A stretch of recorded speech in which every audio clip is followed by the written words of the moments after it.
Flat Earth Clues, Part 2, The Byrd Wall. This is part of a series of clues that can help you get your head around both the design of the flat Earth system we live in and who has been involved in the deception to hide it from you. This clue revolves around one of the most remarkable men you may have never heard of, Richard E. Byrd, and his relationship with Antarctica and the secretive missions he carried out there until his dying day. Some of you have followed the legend of Richard Byrd through the Hollow Earth theory.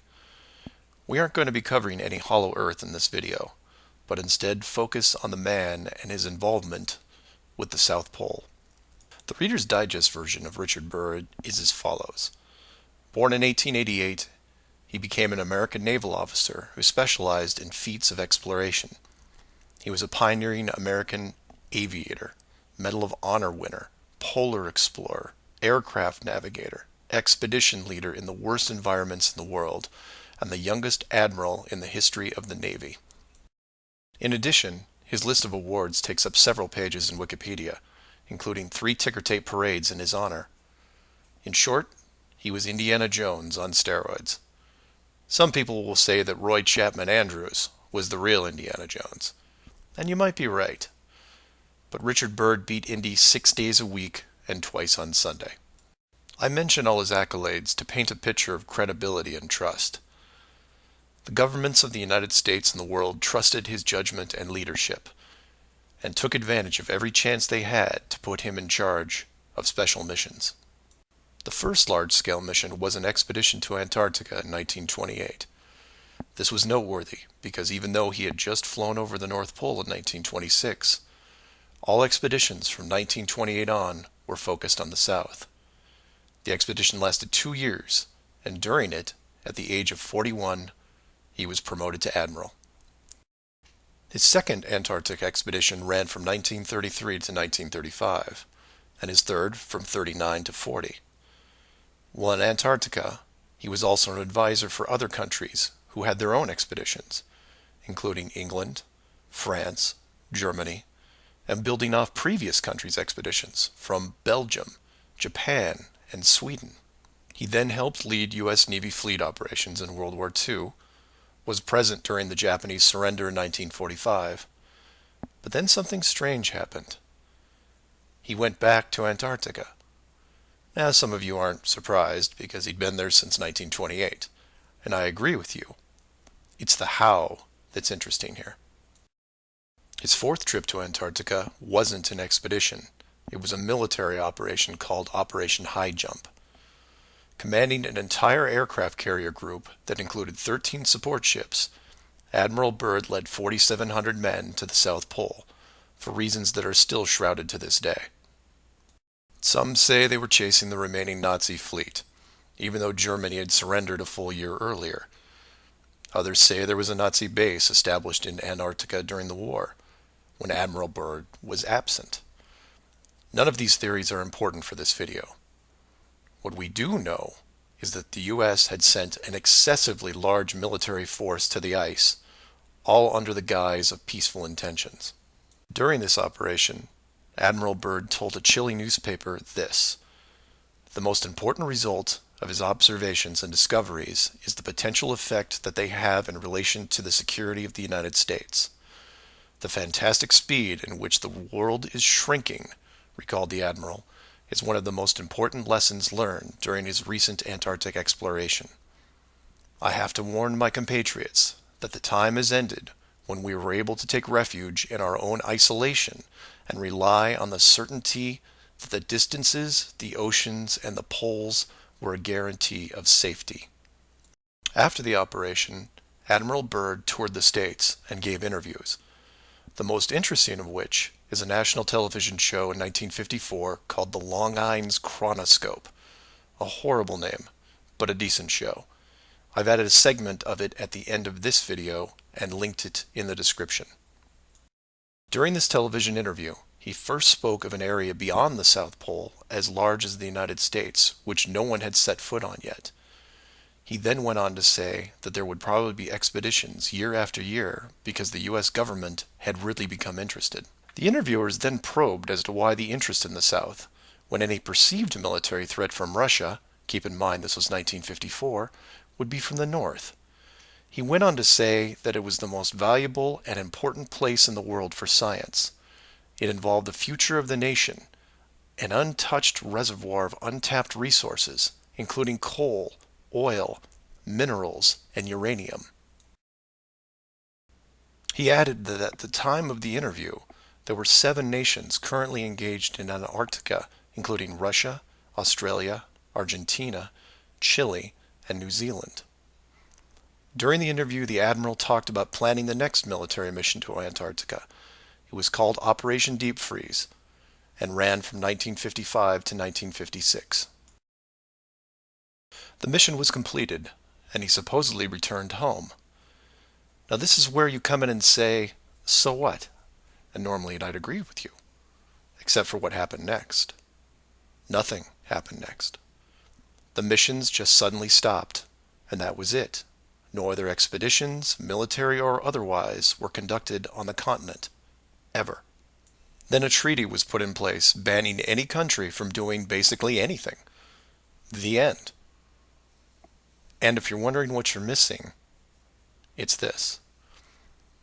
Admiral Byrd goes on television, says that this massive body of land, most of which sits on a plateau 2 miles high, is rich with every resource you could ever want, energy rich, pristine, with no indigenous population or plant life, and every country that has sent teams is ready to carve it up like a big turkey.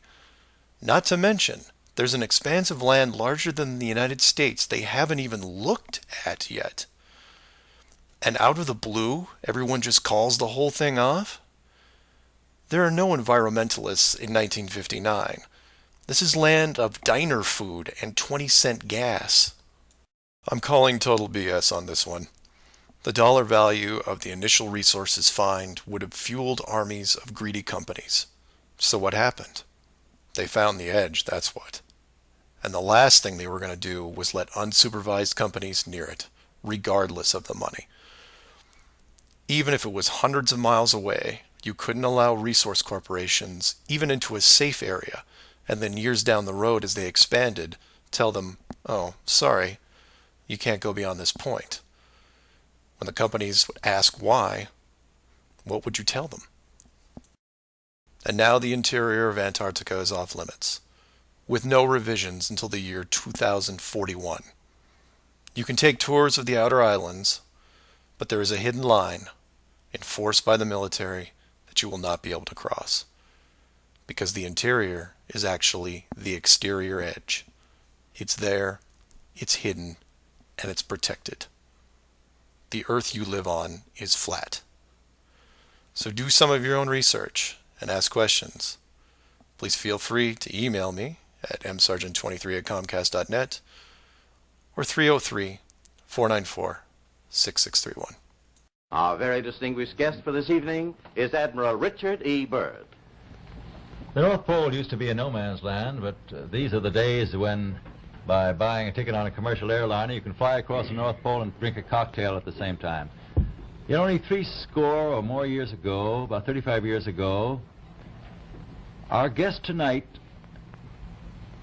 found out whether there was any land north of the North American continent. He made that first discovery flight, and I must say that Admiral Byrd, our guest tonight, is not only our greatest living explorer, but he's been an inspiration to countless Americans. Admiral Byrd, you've been to both the North Pole and the South Pole. Is there any unexplored land left on this Earth that might appeal to adventurous young Americans? Yes, there is. And not up around the North Pole, because it's getting crowded up there now, because they find out it's really usable, not only to live in, but militarily.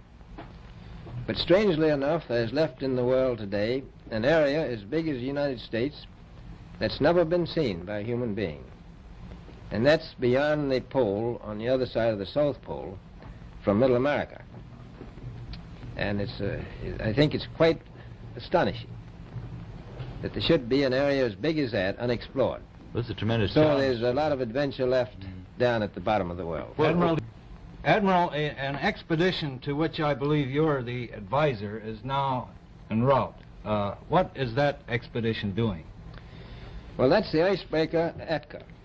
and it's a reconnaissance expedition, is going down to the South Pole area to make certain observations and to look for some bases. They will be back in April, and they will report back, and upon the information we get from that undertaking, we will base the bigger expedition that's to follow. Is that very definitely planned, or is that... That is being planned right now. So I'm willing to say to you that there will be a number of expeditions that will follow, I think, year after year, at the bottom of the world, because the government has really become interested. Well, Admiral Byrd, I can understand, I think everybody can, the interest in the North Pole because it's so near our greatest challenger, Soviet Russia. But why this interest in the bottom of the world? Nobody living down there, is there? No, it's pretty cold. There's only one permanent resident, that's the emperor penguin. The little ones live further north. I tell you one reason they're interested. It's by far the most valuable, important place left in the world for science. That's why the scientific groups all over the nation are really interested. But more important than that, it has to do with the future of the nation, those to come after us, or even during your lifetime, because it happens to be an untouched reservoir of natural resources. And you know, as the world shrinks with an ever-increasing acceleration, far-flung places once useless, like we thought the North Pole was, and no man's land, become very useful. The bottom of the world will be important, not only to us, but to our allies. I was going to ask you, does it have military importance? It has some, and as the world shrinks, it will continue to shrink with an ever-increasing acceleration, thus bringing these places closer. And in the future, I can see a time when it will be very, very important strategically. Well, has the development of air power increased the strategic importance of places like the very much Palma so. Peninsula, we'll say? Very much so. Even now, if anything happened and we lost the Panama Canal, we would have to control the islands just north of Antarctica, which are part of Antarctica. Then between there and Cape... Admiral, you speak of the resources of Antarctica. What are they? What are the natural resources there? Well, we've found enough of coal within 180 miles of the South Pole in a great ridge of mountains. It's not covered with snow, enough to supply the whole world for quite a while. Well, that's the coal. Now, there's evidence of many other minerals. We are pretty sure there's oil. Now, that coal shows the bottom of the world. Now, by far the coldest spot in the world. Where that coal is gets 100 below zero in the winter. Well, it was once tropical. So we think there's oil there, and there's evidence, probably uranium there. is it any secret, is there uranium there? That would be the only thing that would be practical to actually go after, I suppose. Everything else would be economically unfeasible, wouldn't it? Well, as we recklessly expend our resources, the time will come when we'll have to go after that stuff down there.